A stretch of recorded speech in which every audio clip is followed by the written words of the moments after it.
Assalamualaikum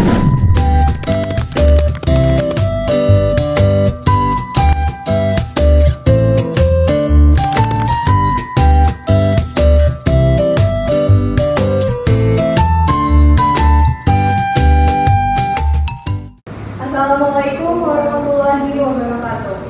Selamat pagi teman-teman dan Bapak Dr. Andriadi Ahmad yang terhormat. Izinkan kami dari kelompok 4 tingkat 1B Keperawatan Bogor mempresentasikan sistem negara kesatuan atau republik. Sebelumnya, izinkan saya memperkenalkan anggota kelompok 4. Yang pertama, ada saya sendiri, Alisana Febrianti sebagai moderator. Selanjutnya ada Belinda Maya Devianti sebagai pemateri. Yang ketiga ada Devi Sri Natasha sebagai pemateri. Yang keempat ada Fadlan Ramadan Setiadi sebagai pemateri. Dan yang terakhir ada Siti Rahma sebagai pemateri. Untuk selanjutnya saya persilakan kepada pemateri untuk memaparkan materi. Baik, terima kasih kepada moderator yang telah mempersilakan saya untuk menjelaskan materi pertama, yaitu ada pengertian sistem negara kesatuan. Negara kesatuan adalah suatu bentuk negara yang merdeka dan berdaulat, dengan adanya satu pemerintahan pusat yang berkuasa dan mengatur seluruh daerah. Menurut C.F. Strong, negara kesatuan adalah bentuk negara di mana wewenang legislatif tertinggi dipusatkan dalam satu badan legislatif nasional atau pusat. Kekuasaan terletak pada pemerintah pusat, tidak pada pemerintah daerah. Pemerintah pusat mempunyai wewenang untuk menyerahkan sebagian kekuasaannya kepada daerah berdasarkan hak otonomi atau negara kesatuan dengan sistem desentralisasi.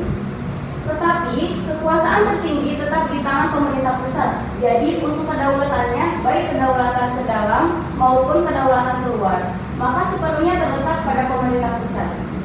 Dengan demikian, yang menjadi hakikat negara kesatuan adalah bahwa kedaulatannya tidak terbagi atau dengan kata lain kekuasaan pemerintah pusat tidak dibatasi karena konstitusi negara kesatuan tidak mengakui badan legislatif lain selain dari badan legislatif pusat. Selanjutnya ada karakteristik sistem negara kesatuan. Yang pertama ada bersifat sukarela, yaitu di mana bersedia sukarela dalam melestarikan kesatuan bangsa dan negara. Kemudian ada bersatu dalam perbedaan, di mana dalam membangun suatu proyek, negara harus menghormati keberagaman budaya pada tempat yang sedang dilaksanakan proyek tersebut.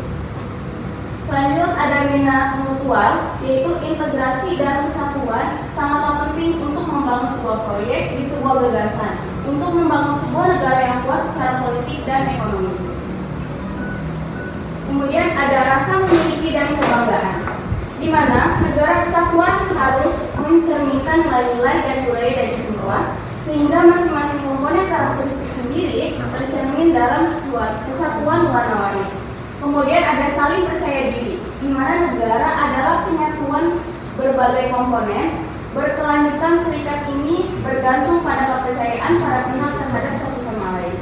Kemudian ada persaingan positif. Negara kesatuan harus memungkinkan ruang untuk persaingan antara berbagai komponen perbedaan budaya atau geografis, karena kompetisi ini adalah rahasia dari pembangunan dan semesta.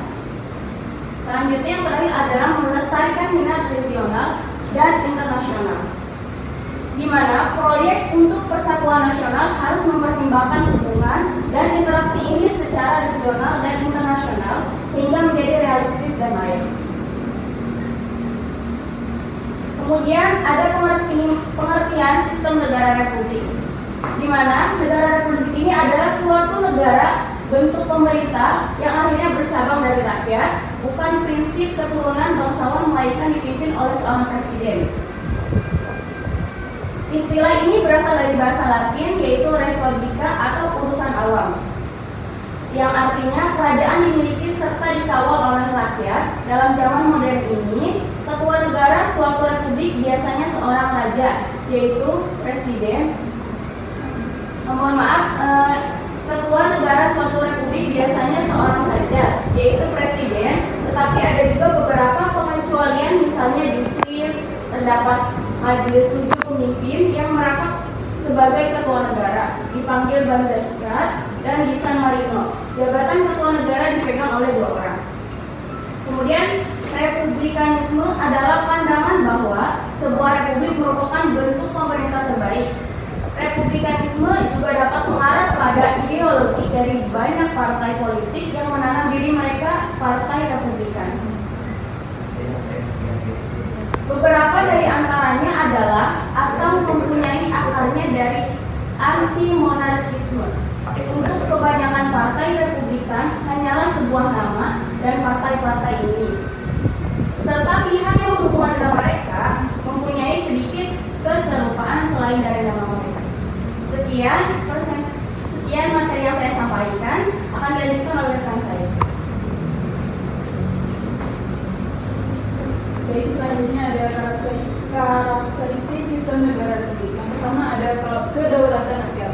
Artinya keputusan politik dan pengambilan kebijakan didasarkan pada kehendak rakyat melalui pemilihan umum.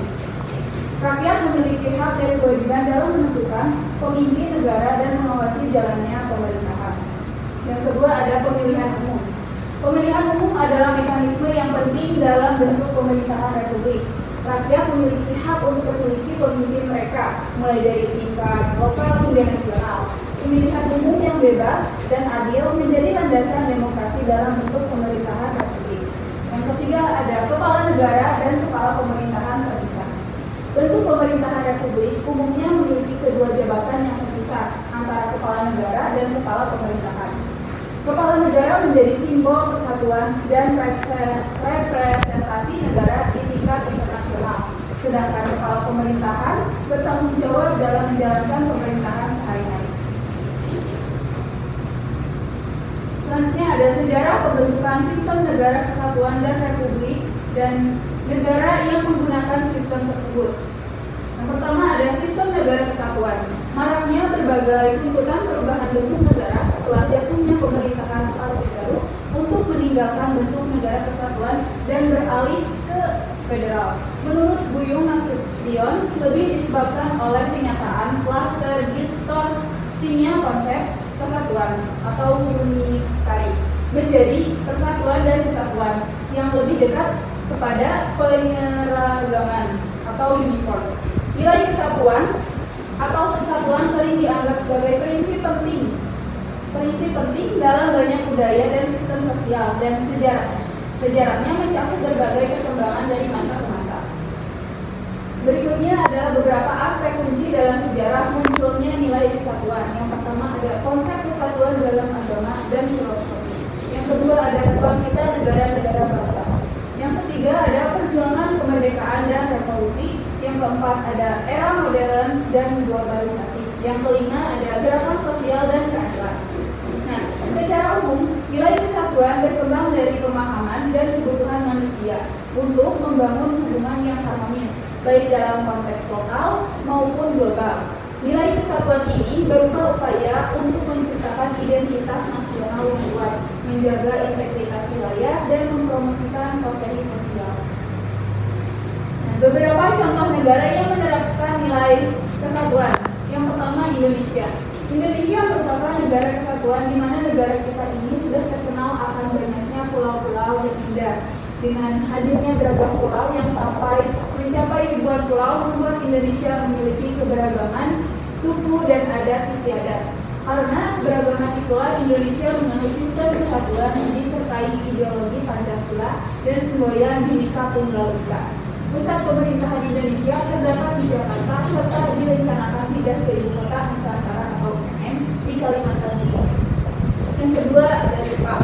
Jepang memiliki nilai kesatuan yang kuat dalam budaya dan identitas nasional dengan upaya untuk menjaga harmoni sosial dan integritas budaya di tengah perubahan global. Pusat pemerintahan Jepang berada di Tokyo. Yang ketiga ada Cina, terdiri dari berbagai provinsi, wilayah otonom, dan munisipalitas. Cina merupakan negara terbesar di Asia Timur dengan populasi penduduknya terbesar di dunia. Kedua ada sistem republik. Beberapa negara yang menerapkan sistem republik. Republik Presidensial Amerika Serikat, pemilihan presiden secara langsung dan kekuasaan eksekutif dipegang oleh presiden. Brasil, presiden dipilih secara langsung dan memiliki kekuasaan eksekutif yang signifikan. Republik parlementer. Jerman, sistem parlementer di mana presiden berfungsi sebagai kepala negara simbolis dan kekuasaan eksekutif dijalankan oleh presiden.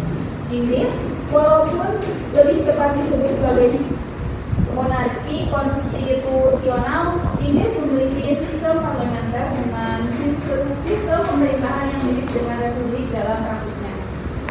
Republik semi presidensial. Prancis. Presiden sebagai kepala negara dengan kekuasaan eksekutif yang signifikan, sementara Perdana Menteri memimpin pemerintahan sehari-hari. Republik Sosialis dan Komunis. Kuba, sistem republik sosialis di mana kekuasaan eksekutif dipegang oleh presiden dan sistem pemerintahan berdasarkan ideologi komunis. Selanjutnya Republik Federal. Jerman, negara federal dengan pembagian kekuasaan antara pemerintah pusat dan negara bagian. Selanjutnya ada Republik dengan sistem multipartai. Belanda, Republik Parlementer dengan sistem multipartai di mana raja sebagai kepala negara simbolis dari Perdana Menteri sebagai kepala pemerintahan. Selanjutnya ada ciri-ciri negara dengan sistem kesatuan dan republik. Yang pertama ada ciri-ciri negara kesatuan, terdiri dari satu kepala negara, terdiri dari satu dewan menteri dan dewan perwakilan rakyat, terdiri dari satu konstitusi undang-undang. Wewenang tertinggi berada di tangan pemerintah pusat. Kedaulatan negara mencakup kedaulatan ke dalam dan keluar. Bisa menganut sistem sentralisasi atau desentralisasi, menggunakan satu kebijakan secara nasional, dan yang terakhir tidak ada negara dalam negara. Selanjutnya saya persilakan Febri saya. Selanjutnya ada ciri-ciri negara dengan sistem kesatuan dan republik. Yang kedua, ciri-ciri negara republik. Ada pemisahan kekuasaan. Pemisahan kekuasaan adalah prinsip dasar negara republik yang bertujuan untuk menjaga keseimbangan kekuasaan dan mencegah dominasi satu cabang kekuasaan atas cabang lainnya. Dalam negara republik, kekuasaan dibagi menjadi 3 cabang, yaitu ada eksekutif, legislatif, dan yudikatif. Eksekutif merupakan kekuasaan yang dipegang oleh pemimpin negara seperti presiden yang bertanggung jawab untuk menjalankan undang-undang dan praktik pemerintah negara. Yang kedua ada legislatif. Legislatif merupakan kekuasaan yang dipegang oleh lembaga yang bertanggung jawab untuk membentuk undang-undang seperti Dewan Perwakilan Rakyat atau DPR di Indonesia. Yang ketiga ada yudikatif. Kekuasaan yudikatif dipegang oleh lembaga peradilan seperti Mahkamah Agung atau MA dan Mahkamah Konstitusi atau MK di Indonesia yang bertanggung jawab untuk menjalankan hukum dan mengadili kasus-kasus. Ciri-ciri selanjutnya ada prinsip-prinsip demokrasi. Prinsip demokrasi adalah landasan yang menggambarkan tata cara dan nilai-nilai dasar yang menjadi landasan sistem pemerintahan negara republik. Berikut adalah beberapa prinsip utama demokrasi. Yang pertama ada kedaulatan masyarakat, yang kedua ada pemerintahan berdasarkan persetujuan, yang ketiga ada kekuasaan mayoritas, yang keempat ada hak minoritas, yang kelima jaminan hak asasi manusia, yang keenam pemilihan yang bebas, adil dan jujur, yang ketujuh persamaan di depan hukum, dan yang terakhir ada proses hukum yang wajar. Selanjutnya ada kekurangan dan kelebihan sistem kesatuan dan republik. Sistem kesatuan, kelebihan dari sistem kesatuan yaitu bisa meningkatkan persatuan antara warga karena kesamaan aturan. Yang pertama tidak ada tingkatan pemerintahan yang harus disupport dengan dana pusat sehingga lebih hemat. Selanjutnya ada lebih stabil karena sistem ini memungkinkan berbagai suku, agama, ras, golongan, dan gender kerjasama dalam pemerintahan. Selanjutnya ada sistem negara kesatuan memungkinkan lebih cepat mengambil keputusan, dan yang terakhir ada pemerintah bertanggung jawab atas seluruh pembangunan sehingga hasil lebih merata dan seragam. Selanjutnya ada kekurangan dari sistem kesatuan yaitu tekanan pada pemerintah pusat sangat besar. Yang kedua ada pemerintah pusat cenderung menjadi birokrator. Yang ketiga ada peluang untuk mengetahui kekurangan dan kelemahan kebijakan yang dibuat pemerintah sangat kecil, dan yang terakhir ada pada beberapa kasus distribusi dari pemerintah pusat mungkin tidak rata. Untuk materi selanjutnya akan dilanjutkan oleh rekan saya. Baik, selanjutnya ada masih kekurangan dan kelebihan sistem kesatuan Republik Indonesia,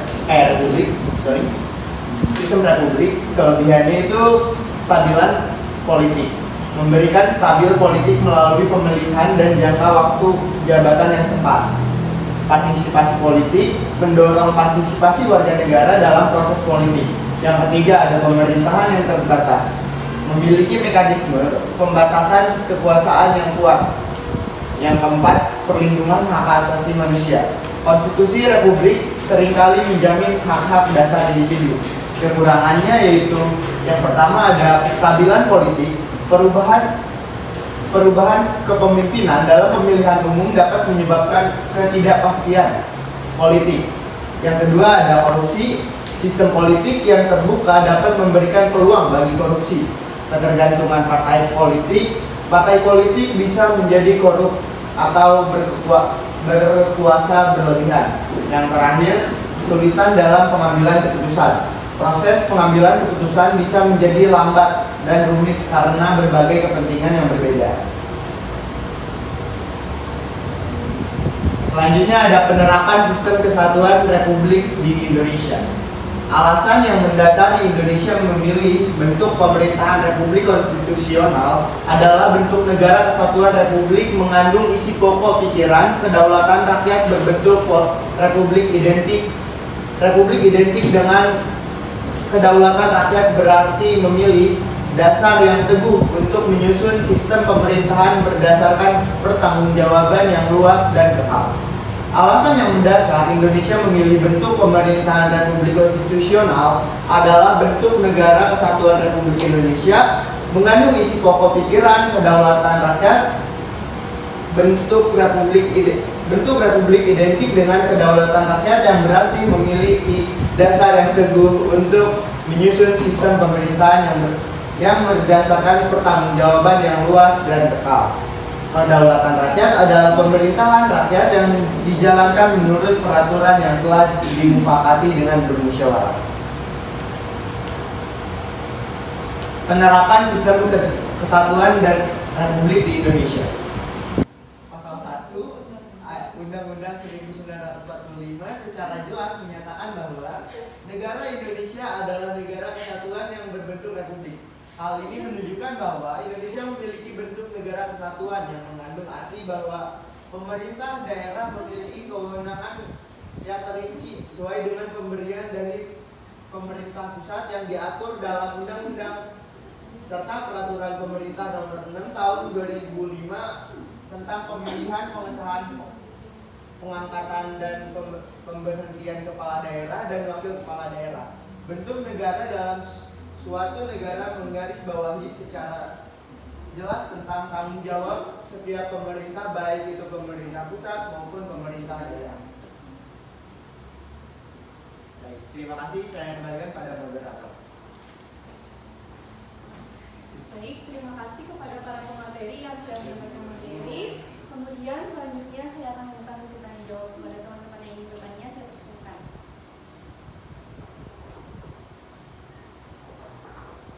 Baik, selanjutnya saya akan membacakan kesimpulan.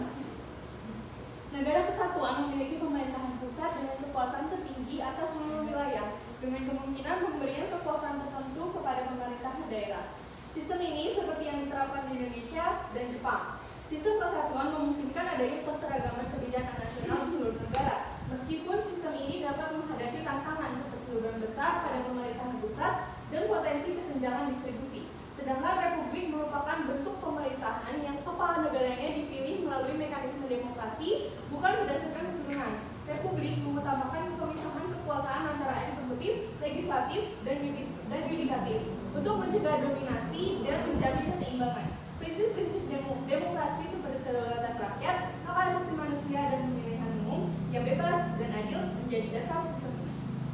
Sekian presentasi dari kelompok 4. Saya ucapkan terima kasih kepada teman-teman yang sudah mendengarkan, dan saya memohon maaf kepada seluruh pendengar apabila kami memiliki kesalahan kata baik yang disengaja maupun tidak. Sekian dari kami. Wassalamualaikum warahmatullahi wabarakatuh.